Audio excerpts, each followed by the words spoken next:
अस्सलाम वालेकुम दोस्तों, मैं हूं गुलाम सरवर। तमाम दोस्तों को इंश्योरेंस की दुनिया में खुश आमदीद। दोस्तों, आज एक नई वीडियो के साथ और एक नए टॉपिक के साथ आपकी खिदमत में हाजिर हुआ हूं। दोस्तों, आज की वीडियो जो है बड़ी इंपॉर्टेंट वीडियो है, क्योंकि आज की वीडियो के अंदर तकाफल के जो बुनियादी असूल हैं हम उसका जिक्र करने जा रहे हैं। बहुत सारे जो दोस्त अहबाब अल्टीमेटली जो रवायती इंश्योरेंस है, जो कन्वेंशनल इंश्योरेंस है, उसकी टर्म्स को बड़े अच्छी तरीके से जानते हैं।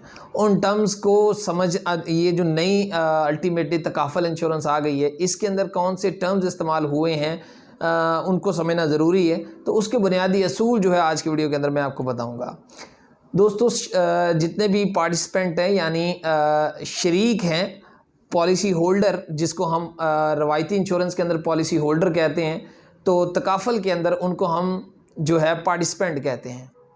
जिस तरह से तकाफल के अंदर पार्टिसिपेंट हो गया तो रवायती जो इंश्योरेंस है कन्वेंशनल, उसके अंदर वो पॉलिसी होल्डर गया। इसी तरीके से रवायती में जिस तरह से हम प्रीमियम कहते हैं, वो जो रकम अदा करते हैं उसको हम प्रीमियम कहते हैं, तो तकाफल के अंदर उसको हम कंट्रीब्यूशंस कहते हैं, यानी शराकती हिस्सादार।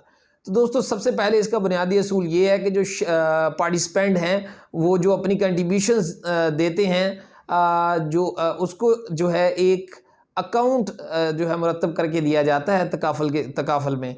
वो जो अकाउंट है उसको हम PIEF कहते हैं, यानी पार्टिसिपेंट इन्वेस्टमेंट फ़ंड कहलाता है।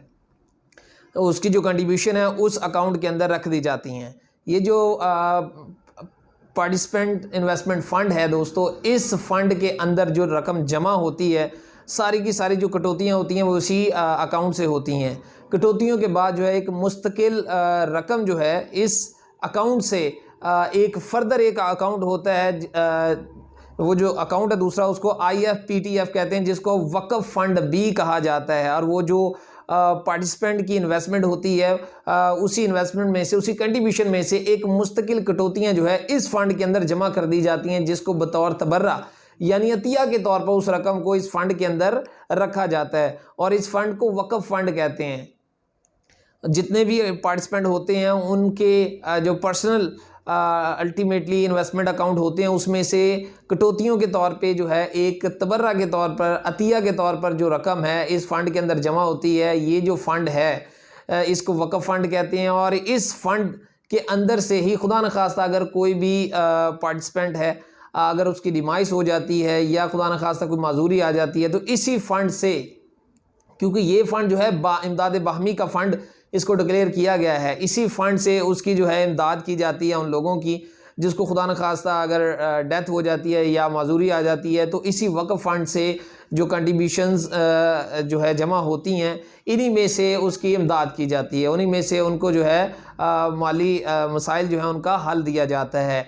इसके अलावा अगर जो है वो जो फ़ंड जनरेट किया गया है, अगर सरमायाकारी अल्टीमेटली होती है, तो वो जो रकम है, जो इजाफी रकम है, वो भी इसी अकाउंट से जितने भी कंट्रीब्यूटर्स हैं, जितने भी पार्टिसिपेंट्स हैं, उनको इसी अकाउंट से ही फर्दर सरमायाकारी की उनके जो सरमायाकारी अकाउंट है उनमें रकम ट्रांसफ़र की जाती है, उनमें रकम जमा की जाती है इसी अकाउंट के थ्रू।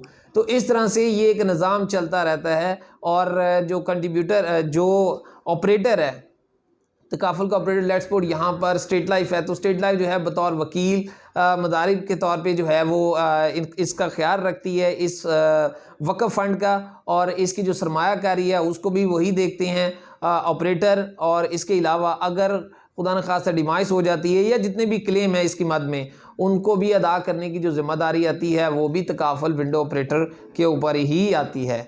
तो इस तरह से ये बुनियादी असूल हैं तकाफल के, जिसके बिना के ऊपर जो तकाफल का निज़ाम है वो चल रहा है। तो जो टर्म्स है स्पेशली वो मैंने आपको बता दी कि किस तरह से कन्वेंशनल के अंदर जो है टर्म्स का इस्तेमाल होता है, और किस तरह से तकाफल के अंदर जो है टर्म्स को मुख्तलिफ़ तरीके से अदा किया जाता है। ये थी दोस्तों आज की वीडियो। उम्मीद है आप लोगों को आज की वीडियो पसंद आई होगी। जल्दी एक नई वीडियो के साथ और एक नए टॉपिक के साथ आपकी खिदमत में हाजिर होंगे। तब तक के लिए इजाज़त दीजिए।